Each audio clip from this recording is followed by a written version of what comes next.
한 부자가 있어 자색옷과 고운 베옷을 입고 날마다 호화롭게 즐기더라.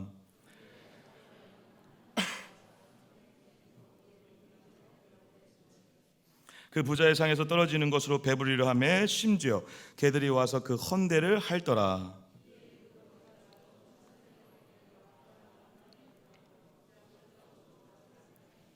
그가 음부에서 고통 중에 눈을 들어 멀리 아브라함과 그의 품에 있는 나사로를 보고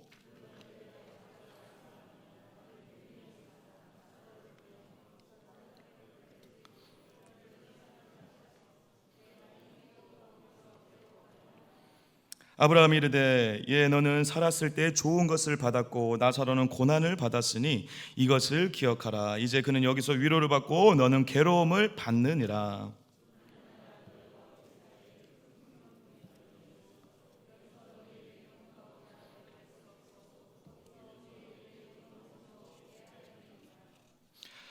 이르되 그러면 아버지와 구하오노니 나사로를 내 아버지의 집에 보내소서.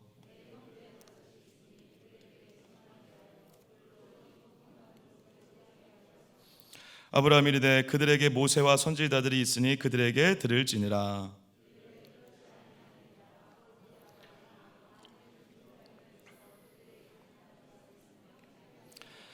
같이요. 이르되 모세와 선지자들에게 듣지 아니하면 비록 죽은 자 가운데서 살아난 자가 있을지라도 권함을 받지 아니하리라 하였다 하시니라. 아멘. 할렐루야. 오늘도 주일 오후 예배에 오신 여러분을 진심으로 환영하고 축복합니다. 여러분 한 분 한 분 가운데, 가정 가운데, 여러분의 삶의 현장 가운데 동행하시는 하나님과 그리고 역사하시는 하나님의 은혜가 늘 강같이 흘러넘치기를 간절히 축복합니다. 우리 옆에 분 바라보시면서 인사해 볼까요? 잘 오셨습니다. 인사해 주십시오. 네, 잘 오셨습니다. 네.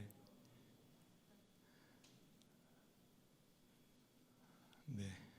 누가 인사 안 하나 보고 있었습니다. 네. 오늘 누가복음 16장 말씀을 가지고 제목 한번 띄워 주실까요? 제목 한번 같이 읽겠습니다. 시작. 야, 진짜 센스 있는 성도님들이 이제 생기고 있습니다. 네. 이걸 지금 이 질문형으로 제가 일부러 만들었는데 나사로로 나사로 이렇게 읽으면 진짜 분위기가 안 좋죠. 예. 분위기가 안 사는 거죠. 예. 이걸 질문형으로 읽으셔야죠. 나사로로 나사로? 나사로. 재미없으세요? 나사로로 나사로?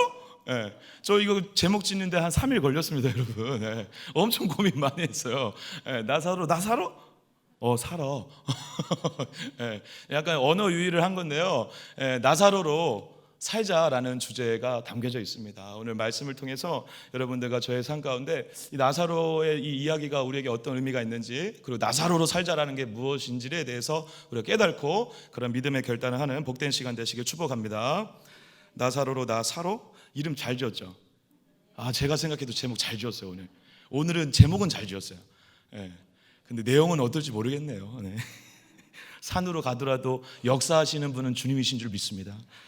네, 여러분. 근데 여러분 이 말씀을 보실 때 오해가 좀 있습니다. 먼저 오해를 바로 잡으면서 좀 가고 싶은데요. 왜냐면요, 이 말씀을 여러분들 딱 피시면 성경 좀 좋은 성경책, 좀 큰 성경책 갖고 계시면 그 이야기가 시작되는 부분에 제목이 달려 있거든요. 제목 뭐라고 적혀 있는지 아세요? 물론 그렇지 않은 것도 있는데 주로 부자와 거지 라고 적혀있는 성경책이 많아요. 특히 옛날 성경책에는 부자와 거지라는 이 주제로 이 이야기를 지금 예수님이 풀어가고 있기 때문에 보통 많은 사람들이 부자와 거지 이야기, 부자와 거지 비유라고 알고 있습니다. 그런데 여러분 더 정확하게 얘기하면 부자와 누구라고 해야 되죠? 나사로라고 해야 되죠. 예. 이게 굉장히 중요합니다. 여러분 잘 기억해 두십시오. 부자와 거지라고 해도 괜찮은데, 그리고 그렇게 이해를 해서 성경책의 후대 사람들이 제목을 짓기로 부자와 거지라고 했는데 왜 굳이 부자와 나사로라고 하는 것이 왜 중요한지를 잘 기억해 두시기 바랍니다. 왜냐하면 먼저 맛만 잠깐 보여드리면 예수님의 비유 중에 주인공의 이름이 나오는 건 이 비유밖에 없습니다. 예수님의 여러 가지 비유 중에 주인공의 이름이 나오는 것은 이 나사로밖에 없습니다. 굉장히 뭔가 의미심장한 의미가 담겨져 있겠죠. 그리고 예수님의 수많은 이야기들 중에서 특히 이 부자와 부자와 나사로 이야기는 마태, 마가, 요한에는 없습니다. 어디에만 있다? 누가복음에만 있다. 예. 이제부터 슬슬 또 이제 뭔가 좀 복잡해지기도 하는 것 같기도 하면서 뭔가 그래 무슨 의미가 있겠지라고 생각이 좀 드시죠. 근데 많은 이 신앙의 선배님들 혹은 설교자분들이 이 부자와 거지에 너무 초점을 둬서 어떻게 해석을 했냐면, 그동안 부자가 지금 어디를 가죠? 결과적으로 음부라고 하는, 우리가 잘 알고 있는 지옥에 가고, 거지는 천국. 아브라함, 여기서 아브라함 품이라고 하는데, 이 아브라함 품이라고 하는 의도가 있습니다. 이제 추후에 말씀드릴 텐데, 쉽게 얘기하면 천국에 간 것입니다. 천국에. 근데 지금 부자가 지옥에 가고 거지가 천국에 갔습니다. 나사로가. 이 두 가지 갈림길을 통해서 우리가 너무 쉽게 어떠한 부자는 지금 지옥에 갔고 지금 거지는 천국에 갔다라는 식으로 너무 단순화시켜 버렸다는 것입니다. 말씀을. 그래서 그동안 어떠한 비유로 이 말씀이 많이 쓰였냐면 천국과 지옥 비유, 천국과 지옥과 관련된 말씀으로 이 본문이 많이 쓰였다는 것입니다. 그런데 여러분, 천국과 지옥에 대한 이야기라면 굳이 이름도 얘기할 필요도 없고 굳이 이렇게 상세하게 이렇게 얘기할 필요가 없습니다. 여러분, 천국과 지옥과 관련된 수많은 이야기는 오히려 요한계시록이라는 그런 말씀에 더 많이 나와 있죠. 천국과 지옥에 대해서 우리가 너무 쉽게 받아들인 것을 통해 오히려 이 말씀 본문을 제대로 보지 못하게 됐다라는 것입니다. 오히려 여러분, 이것은 천국과 지옥을 나타내지만 예수님이 이 천국과 지옥을 얘기한 진짜 본질적인 이유는 이 이야기를 듣고 있는 사람들이 누구죠? 유대인들이죠. 특히 바리새인들입니다. 제자들입니다. 이들에게 천국과 지옥은 너무 익숙한 이야기입니다. 유대인들에게 여러분, 우리만 천국과 지옥을 믿는 게 아니라 유대인들도, 히브리인들도 천국과 지옥을 믿었습니다. 그래서 천국과 지옥에 대해서 얘기를 하면 임팩트 있게 너무 확실히 다가오는 거죠. 그래, 부자는 거지는 천국을 갖고 지옥을 갔어. 그 임팩트 있는 내용을 전달하기 위한 도구로 사용한 거지, 천국은 이렇고 지옥은 이렇다라는 걸 얘기하려고 이 말씀을 하신 게 아니라는 것입니다. 천국과 지옥에 대한 이야기를 유대인들이 너무 익히 알고 있는 내용이었고, 이 이야기를 통해 다른 이야기를 하기 위한 내용을 차용한 것뿐이지 진짜 저희는 밑바탕에 깔려 있다는 것이죠. 그럼 뭘 주님이 얘기를 하고 싶으실까요? 이 이야기를 통해서 어떤 걸 말씀하고 싶으셨을까? 여러분들에게 늘 강조하는 거지만 말씀은 문맥입니다. 문맥. 그리고 말씀은 앞뒤를 봐야 되고 예수님의 말씀하신 이 사람의 의도를 보셔야 되고 이것을 듣는 자가 누구였는지를 잘 기억해 두셔야 됩니다. 여러분, 아까 제가 힌트를 드렸지만 이야기를 실제로 듣는 자들은 누구였다고 했죠? 바리새인. 그 힌트가 어디냐면 제가 14절 한번 읽어볼게요. 누가복음 16장 14절 제가 읽겠습니다. 바리새인들은 돈을 좋아하는 자들이라 이 모든 것을 듣고 비웃건을 예수께서 이르시되. 예수님이 지금 바리새인들과 제자들하고 대화를 하다가 바리새인들이 예수님이 한 얘기에 대해서 비웃었어요. 지금 비웃은 거에 대해서 주님 뭘 얘기하신 거죠? 15절부터 이야기를 펼쳐 나가시다가 부자 나사로 이야기를 한 것입니다. 이해되시나요? 그럼 지금 진짜 이 이야기를 들어야 될 대상은 누구라는 것을 지금 잠재적으로 깔고 지금 예수님이 얘기하실까요? 바리새인에게 지금 하고 싶은 것입니다. 근데 바리새인이 어떠한 태도를 취했다고요, 여러분? 비웃었어요. 누굴 비웃었어요? 주님을. 너무 건방지죠. 왜 비웃었을까요? 지금 예수님께서 16장 앞부분에 14절 이 앞부분에 어떠한 이제 이야기들 하냐면, 여러분 잘 아시는 이야기인데, 불의한 청지기를 통해서 하나님과 재물을 동시에 섬길 수 없다라고 하십니다. 이야기를 듣고, 이 주제가 그거였는데 그 이야기를, 그 주제를 듣고 바리새인들이 콧방귀를 낀 거예요. 참나, 네가 뭘 알아? 라는 느낌으로 지금 비웃은 거예요. 왜 비웃었을까요, 여러분? 이걸 알아야지 이야기를 풀어갈 수 있습니다. 왜 비웃었을까요? 바리새인들이 부자였거든요. 바리새인들은 하나님의 말씀을 잘 따랐어요. 율법을 엄청 잘 지켰죠. 자기 의로 했지만 어쨌든 잘 지켰죠. 그리고 잘 지킨 만큼 하나님께 복 받았다고 생각했습니다. 그래서 물질은, 축복은 하나님 잘 믿으면 재물도 따라오는 거야. 우리 봐봐, 이거예요. 그래서 하나님을 섬기고 재물을 섬기는 게 불가능한 일이 아니라 얼마든지 그렇게 할 수 있어 라고 생각하는 그들에게 지금 예수님이 그 얘기를 하니 콧방귀를 뀌는 거죠. 차, 웃기다 너. 예수라는 사람 정말 웃기다 라고 지금 얘기하고 있는 것입니다. 그러니까 그 이야기를, 그 반응을 보고 주님이 바리새인들한테 지금 하고 싶은 얘기를 시작하시면서 15절부터 18절까지는 율법과 관련된 말씀을 하시고, 그 다음에 19절부터 31절까지 부자와 나사로 이야기를 하신다는 것입니다. 그러면 여러분 잘 생각해 보십시오. 오늘 이 말씀을 듣는 여러분들도 어떠한 마음으로 들으시기를 초청드리냐면, 나 바리새인이다 라고 들으셔야 됩니다. 나 돈 좋아하고 이 교회 생활 엄청 열심히 하는데 살만해, 괜찮아. 그리고 적당한 지금 삶이 괜찮은데 하나님도 열심히 믿는 것 같고, 뭔가 이 당시에 바리새인과 똑같은 마음은 될 수 없겠지만 그때 당시에 바리새인들과 같은 어떠한 그러한 완악하고 하나님과 재물을 동시에 섬길 수 있다라고 얘기하는 그 교만한 마음을 가진 자처럼 이 말씀을 들으실 필요가 있습니다.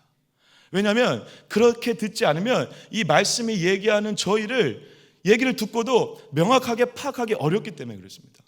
바리새인들은 지금 여러분 하나님과 재물을 동시에 섬길 수 없다라는 예수의 말씀 자체를 부정했을 뿐만 아니라 콧방귀를 꼈습니다. 다시 얘기하면 여러분, 말씀 그 자체이신 예수님의 말씀을 부정했습니다. 그러므로 자기가 마치 그 말씀보다 위에 있는 것처럼 행동을 하고 있다는 것입니다. 이게 지금 굉장히 엄청난 문제를 가진 태도가 아닐 수 없다는 것입니다. 사랑하는 여러분, 바리새인들이 그때 당시에 몰랐다 하더라도 여러분, 우리도 마찬가지지만 신앙생활 열심히 하고 우리의 열심과 열정으로 이 교회를 다니며 많은 사람들에게 인정받고 돈을 벌어 편안하게 살고 있는 우리에게 하나님이 도전하시는 것입니다.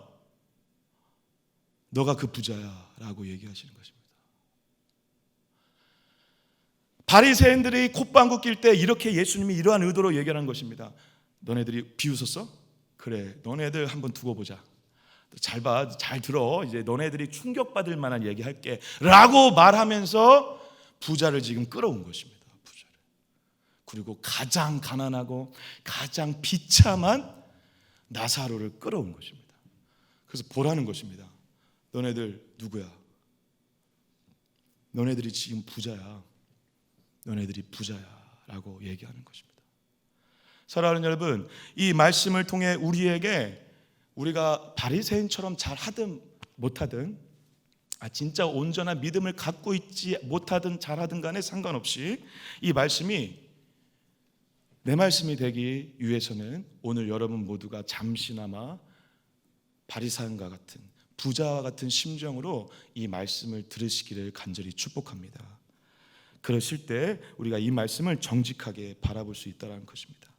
그래서 그런 오해들을 좀 제쳐놓고, 그러면 실제로 바리새인들에게 하려고 했었던 하나님의 말씀을 알기 위해서는 이제 본문 속으로 들어가야 되는데요, 부자와 거지를 비유적으로 얘기하시는 예수님의 이 방법이 여러분들이 그동안 많이 들었던 방법이긴 하지만 약간 교차 대조법이라는 것을 쓰고 있습니다.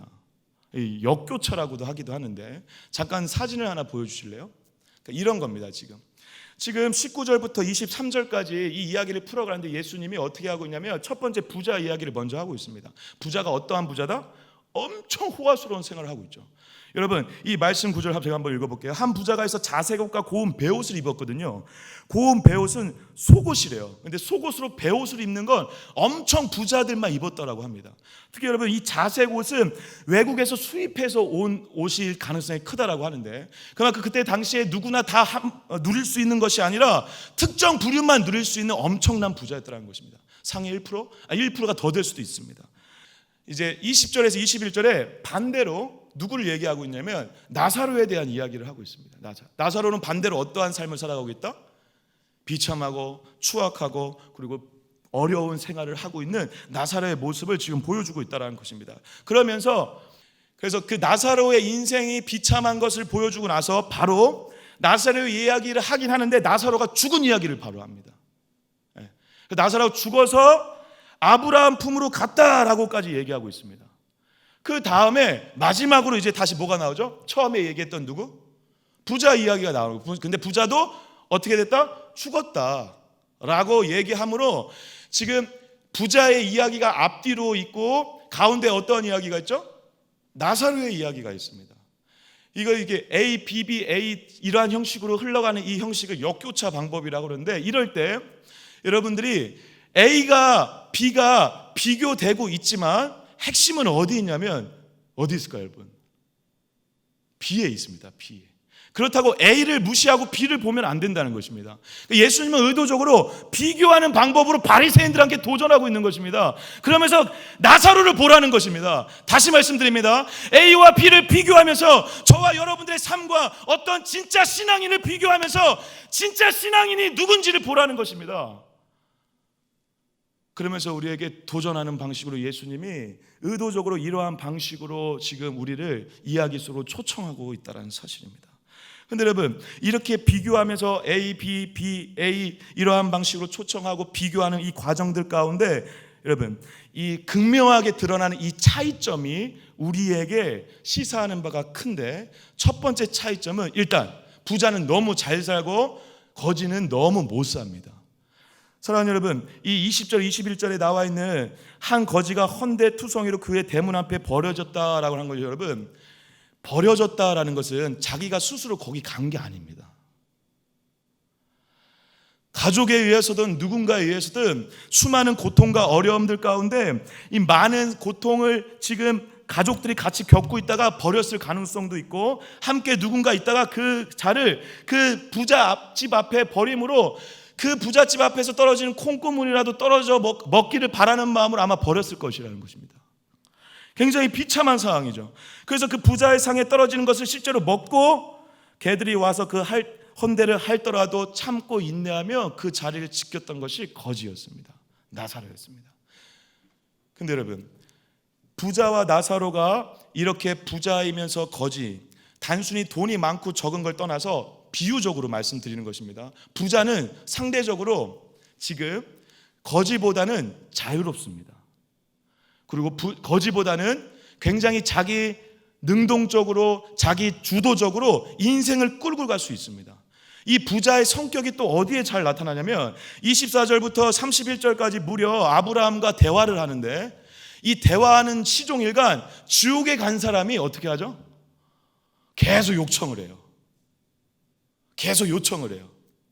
요청을 한다는 것은 여전히 지금 지옥 갔는데도 정신 못 차리고 내가 지금 주인이라는 것입니다. 내 마음대로 뭔가 하고 싶다는 것입니다. 이 지금 상황을 지금 내 중심으로 바꾸고 싶은 거예요. 근데 그의 인생, 실제로 그의 인생 가운데 거지가 그 대문 앞에 있을 때에도 자기 주도적으로 살았죠. 자기 마음대로 살았죠. 그러니까 이 부자의 마음 가운데에는 지금 예수님의 의도적으로 그것을 구체적으로 말하지 않음에도 불구하고 우리가 느낌적으로 알 수 있는 건 뭐냐면 부자는 100% 자기 주도적으로 삶을 살아온 사람이 틀림없습니다. 자기가 인생의 주인이고 재물이 인생의 주인이고 내가 나를 얼마든지 어떻게 할 수 있다는 방법으로 자기 주도적인 입장과 성향을 갖고 살았을 가능성이 크다라는 것입니다. 반대로 여러분, 거지는 어떠한 인생을 살았죠? 버려진 것도 수동태였습니다. 그리고 개가 와서 핥는데도 여러분 몸을 움직이지 못합니다.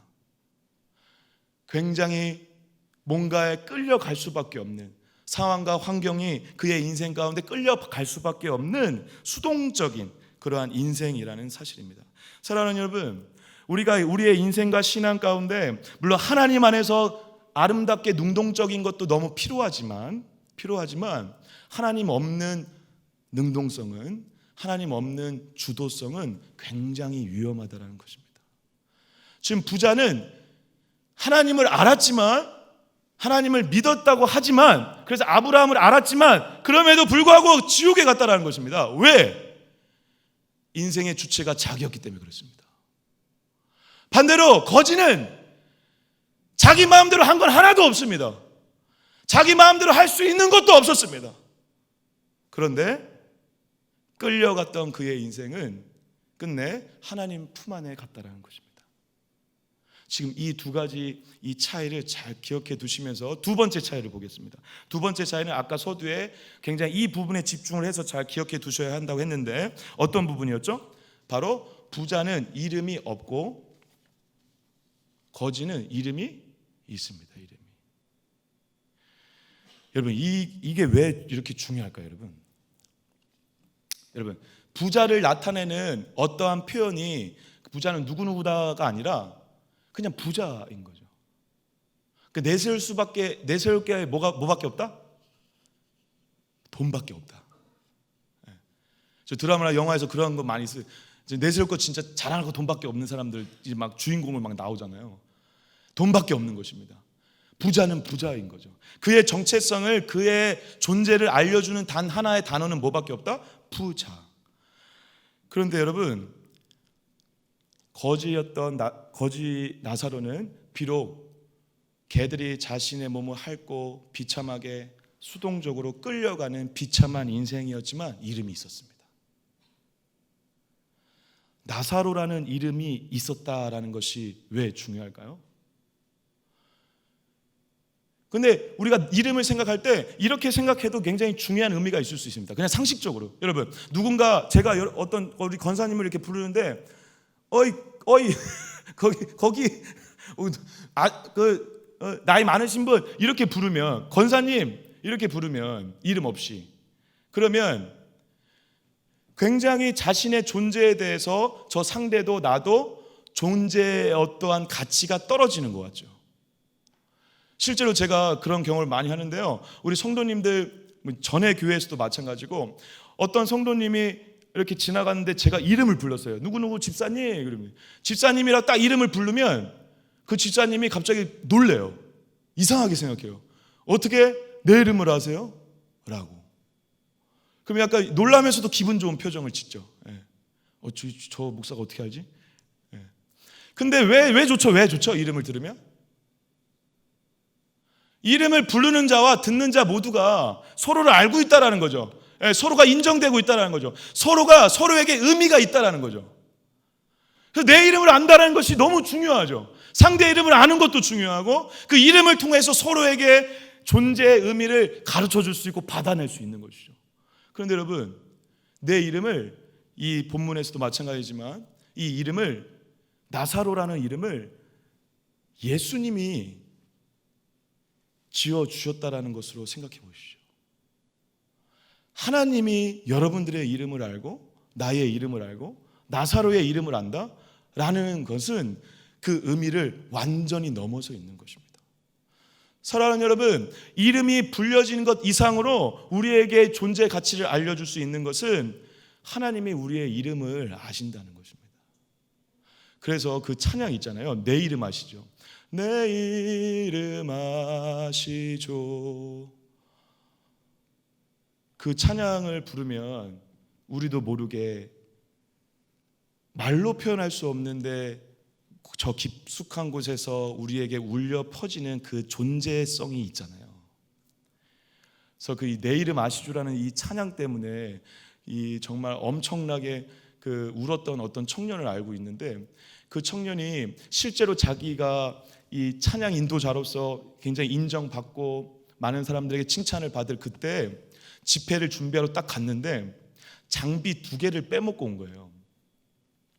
장비 2개를 빼먹고 와서 너무 중요한 장비를 빼먹고 와서 이 시설들을 완비를 할 수 없는 연결 장치라 다 포기하고 기타만 쳐야 되는 상황이 된 거죠. 근데 기타도 마이크를 꽂을 수가 없어요. 스피커를. 근데 그 친구가 너무도 분하고 너무도 고통스럽고 너무도 열받아서 누군가에게 막 화도 내기도 하고 우리 왜 준비를 안 했냐 못했냐 이제 예배는 이제 바로 코앞인데 라고 막 싸우고 그러고 있는데 이제 집회 시간이 다 돼서 첫 찬양을 딱 하는데 마침 준비한 찬양이 내 이름 아시죠네. 근데 여러분 그날 어떤 일이 벌어졌냐면 150명 정도 청소년들이 앉아있는 집회였는데 제가 뒤에서 예배를 드리면서 사실 걱정을 많이 했어요. 왜냐하면 안 가져왔다니까. 그래서 지금 예배 드리는 게 엉망이 될 것 같아서 걱정을 하고 기도하는 마음으로 막 그러고 있었는데, 그 청년이 그렇게 고통스럽고 그래서 싸우고 분열된 공동체 가운데 그런 걸 다 감수하고 이 앞에 서서 내 이름 아시주란 찬양을 다 하는데, 그냥 그 인도자가 준비가 엉망으로 되고 내가 화도 내고 내가 엄청난 실수를 했을 뿐만 아니라 수많은 같이 동역하는 사역자들에게도 불편한 마음을 줘서 우리가 지금 이 집회를 준비하는 과정이 엉망이었는데도 불구하고 내 이름을 아시는 하나님의 은혜가 이 찬양 인도자와 이 모든 공간에 있는 청소년들에게 들어가자 장비는 엉망인데 은혜는 더 충만해지는 역사가 있었다는 것입니다. 우리가 하나님이 내 이름을 불러준다는 것이 얼마나 중요하고 귀한 가치인지를 잊지 마시길 축복합니다. 그런데 이 나사로라는 이름이 어떤 의미가 있냐면 그게 이제 더 중요한데요. 나사로라는 이 이름은 이 히브리어로 라자흐라고 합니다. 라자흐.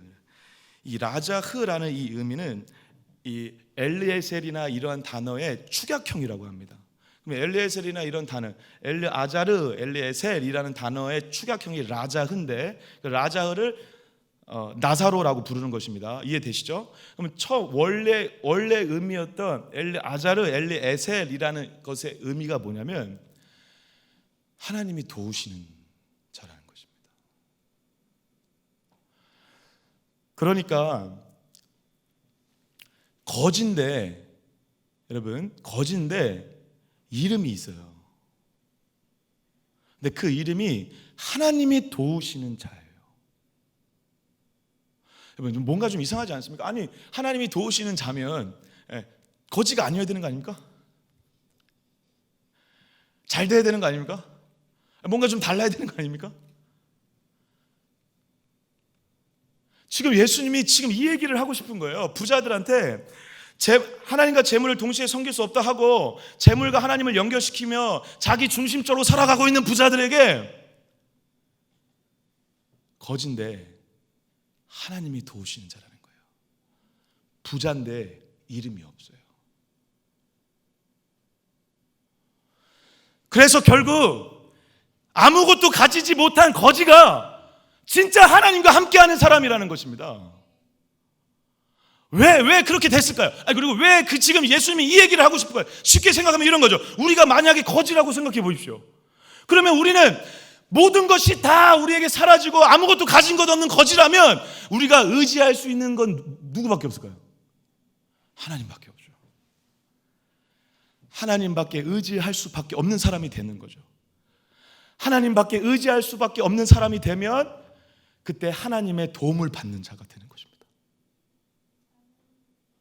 하나님을 의지하는 자가 될 때 내 주도적으로 내 중심적으로 능동적으로 살아가는 자가 아니라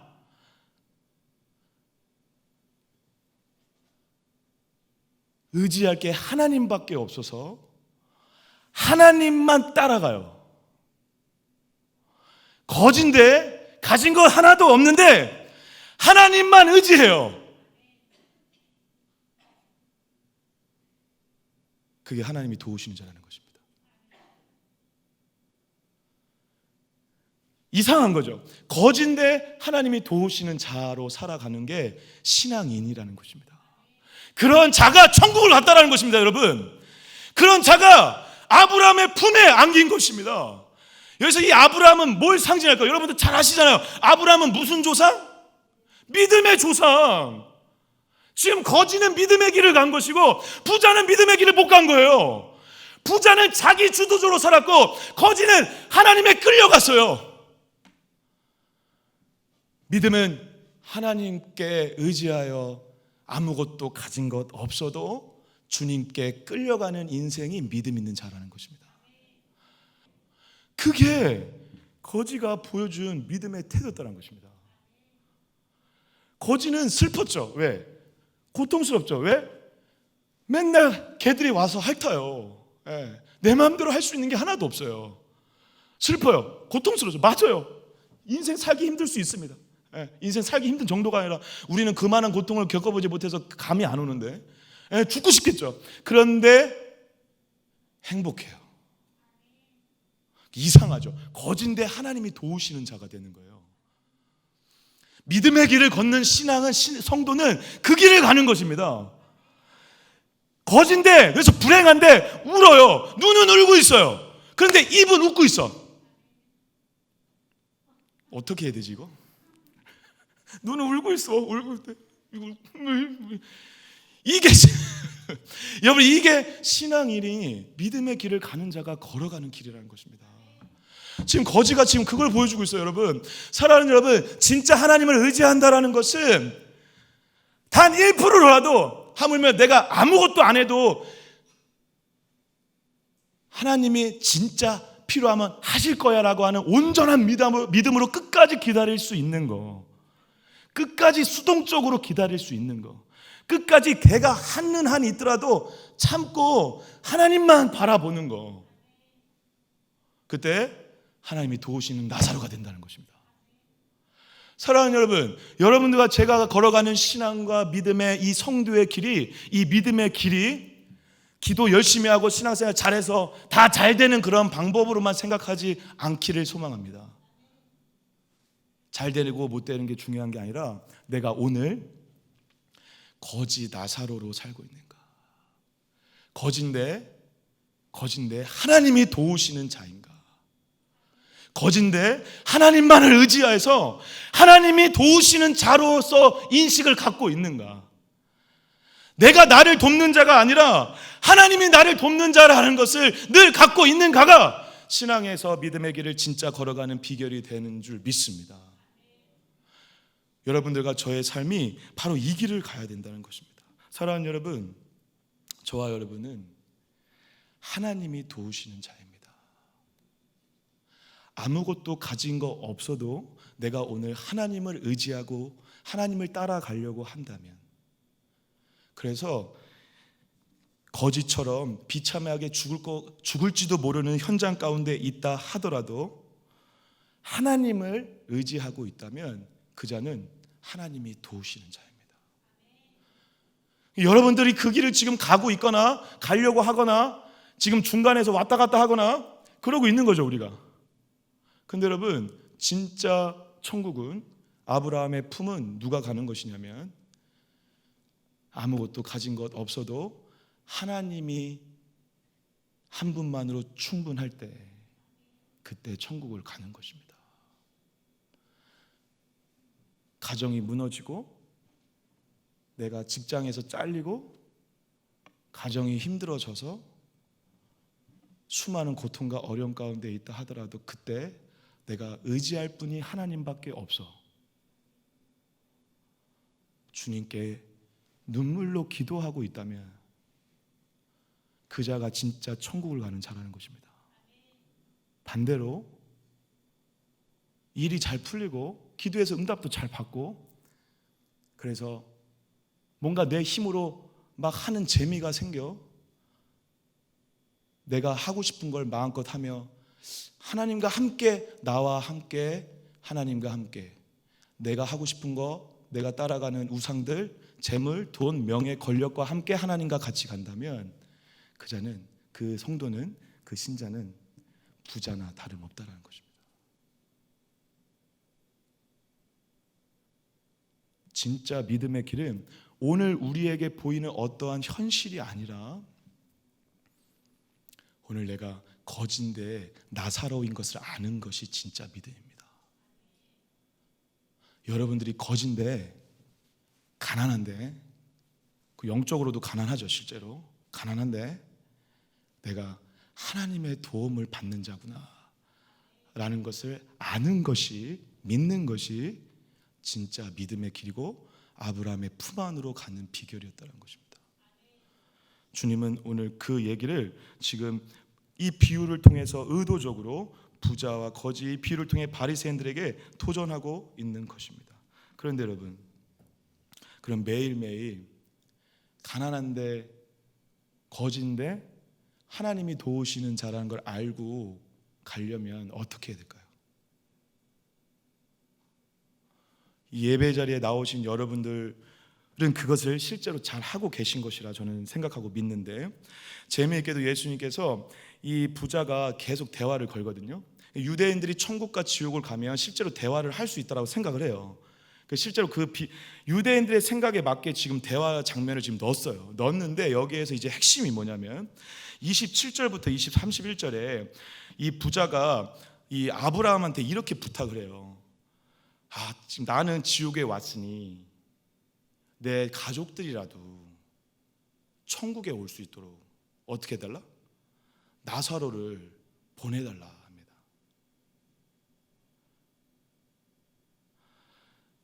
그러면 여러분, 나사로가 만약에 부활을 해서 가면 그 가족들이 그 나사로를 보고 놀라겠죠. 분명히 거지로 살다가 죽었는데 살아났어요. 그럼 가족들이 믿을까요? 와, 나사로 내 형이 보낸 나사로야? 막 그러면서 믿을까요? 지금 말씀에 아브라함이 뭐라고 지금 답변하고 있습니까? 아브라함이 이르되 29절에 읽어볼게요. 그들에게 모세와 선지자들이 있으니 그들에게 들을지니라. 모세와 선지자들은 뭘 상징하죠, 여러분? 율법, 구약, 말씀.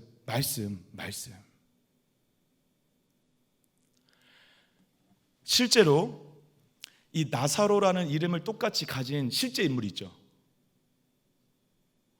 죽었다가 마르다하고 마리아 그 형제 죽었다가 예수님이 살리시잖아요. 부활시키시잖아요. 그래도 죽었는데 살아나잖아요. 그걸 보고 바리새인들이 믿어요, 안 믿어요, 여러분? 그 기적을 보고 야, 예수님 진짜네, 믿어야지, 그렇게 했습니까, 여러분? 아니요, 더 예수님 욕했어요. 더 핍박했어요. 그리고 더 자기네들의 경쟁 상대가 생겼기 때문에 더 예수님을 핍박하고 공격할 뿐만 아니라 수많은 방법으로 예수를 죽이려고 했죠. 똑같다는 것입니다. 기적이 벌어지면 그때 순간에 부활한 예수님이 나타나면 할 수 있어요. 그래서 실제로 엠마오로 가는 두 제자들에게 예수님이 나타났을 때, 나타났음에도 불구하고 제자들이 어떻게 했죠? 믿질 못했어요. 알아보질 못했어요. 사랑하는 여러분, 부활의 기적이 일어나면 여러분 예수님을 잘 믿을 것 같죠? 안 그렇습니다. 제가 예수님의 사람들하고 나눔하면서도 한 건데요, 2000년 전에 있으셨던 예수님이 만약에 하늘로 승천하지 않으시고 계속 부활한 상태로 2000년 동안 있었다고 한번 생각해 보세요.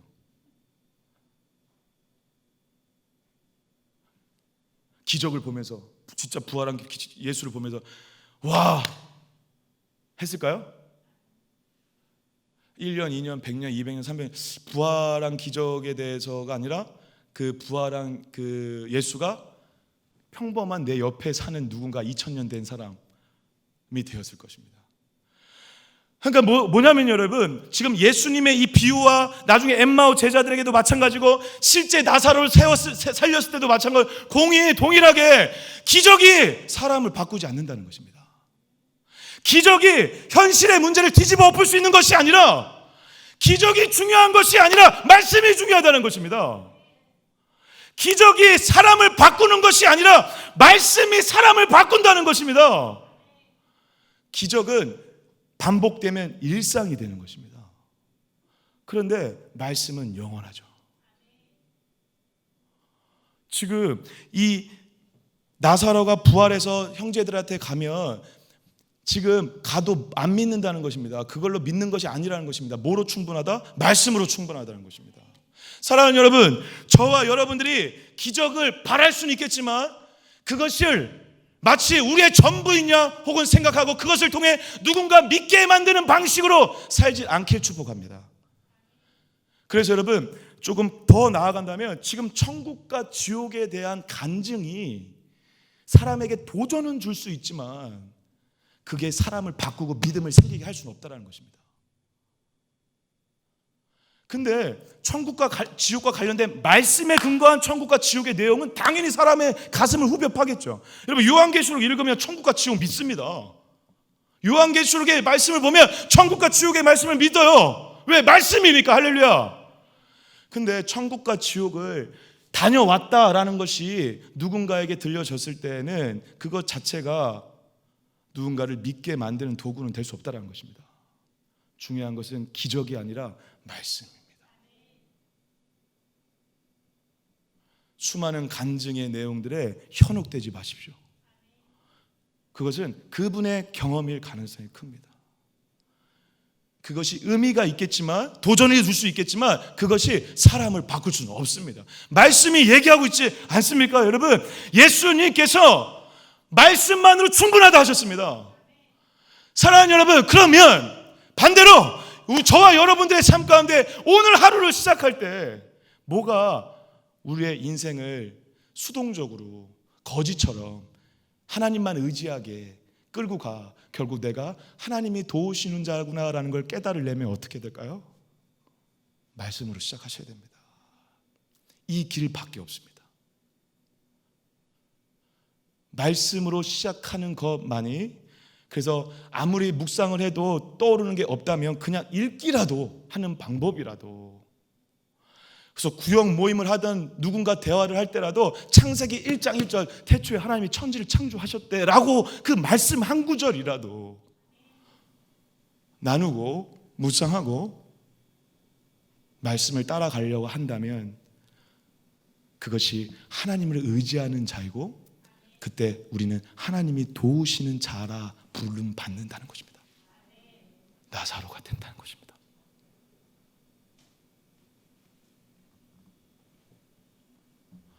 150년 전에 토마스 선교사라는 분이 계십니다. 여러분들 잘 많이 들어봤을 텐데요. 그분에 대한 이야기를 담은 조선의 부르심을 받다라는 책이 있습니다. 거기에 제가 최근에 그 책을 접하게 돼서 잠깐 조금만 나누고 마무리하도록 하겠습니다. 토마스도 마지막으로 남은 성경 한 권을 가슴에 품고 배에서 뛰어내렸다. 강가로 거치게 끌려 나온 그는 대동강 뱃사장에 무릎을 꿇고 머리를 숙여 기도하기 시작했다. 그는 가슴에 품고 있던 성경을 꺼내 바로 앞에 서 있는 강군에게 내밀었다. 시간의 흐름이 멈춘 듯한 순간 그 병사는 주춤했으나 이내 그의 칼은 토마스의 가슴을 꿰뚫었다.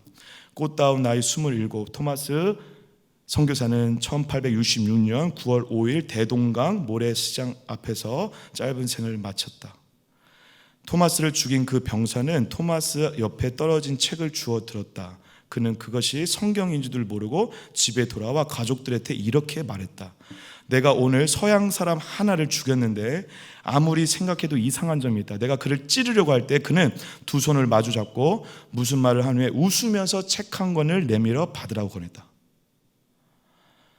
결국 그를 죽이기는 했지만 그 책을 받지 않을 수가 없어서 가지고 왔다. 이때 당시에 토마스 선교사가 죽으면서 성경책을 받았던 사람들, 병사들, 그리고 그 병사에게 책을 사서 구매해서 벽지로 썼던 사람들, 박영식, 책치랑 박충권, 이런 사람들을 통해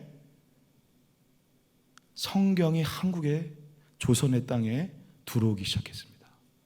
그리고 놀랍게 몇십 년 후에 마페 선교사가 어떤 여관집을 갔는데 거기에 성경책이 여관 벽지로 붙어 있는 걸 보고 눈물을 펑펑 흘립니다.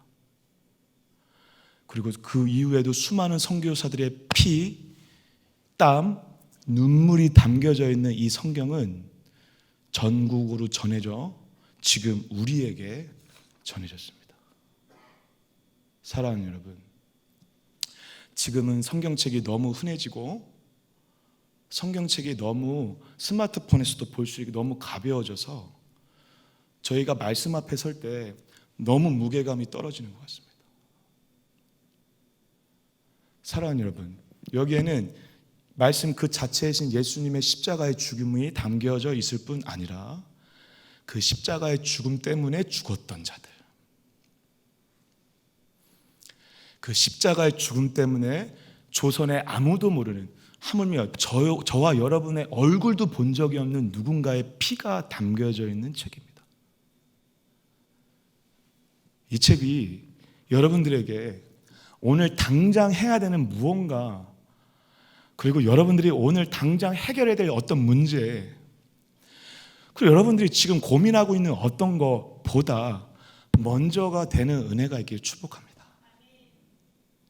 아무리 바빠서 오늘 당장 그 일을 하려고 했더라도 여기에 담겨져 있는 죽음이, 피값이 나에게 오늘 뭐라고 말을 걸어오는가를 들어 말씀과 함께 시작할 때만이 거지지만 나사로로 살 수 있다는 것입니다.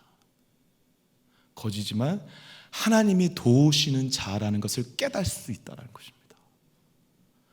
말씀이 없으면 지금 당장 잘 사라지는 것 같아도 결국은 부자의 길을 갈 수밖에 없습니다.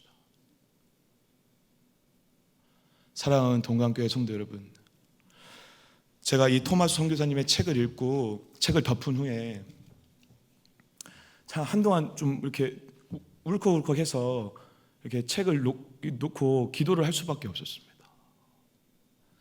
여러분들에게 이 말씀은 어떠한 의미가 있으십니까?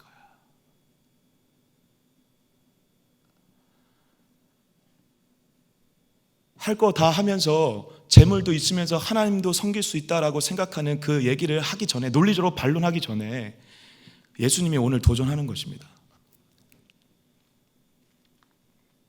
아브라함의 품에 갔던 거지가 하나님의 도우시는 자라는 것을 깨달았었던 유일한 이유는 그에게 누군가를 통해서 들려진 어떤 말씀이었을 것이다 라는 것입니다. 저와 여러분들의 삶 가운데도 우리가 인식하지 못하지만 말씀이 있기 때문에 이 자리에 있은 줄 믿습니다. 그리고 앞으로도 우리가 말씀을 따라가는 이 시간을 통해서만 내가 아무것도 가지지 않은 자인데, 가난한 자 맞는데 하나님이 도우시는 자라는 것을 늘 가슴에 새길 수 있는 은혜가, 아침마다 부어지는 은혜가 말씀을 통해 깨달아지시기를 간절히 축복합니다. 저와 여러분은 나사로로 살아야 됩니다.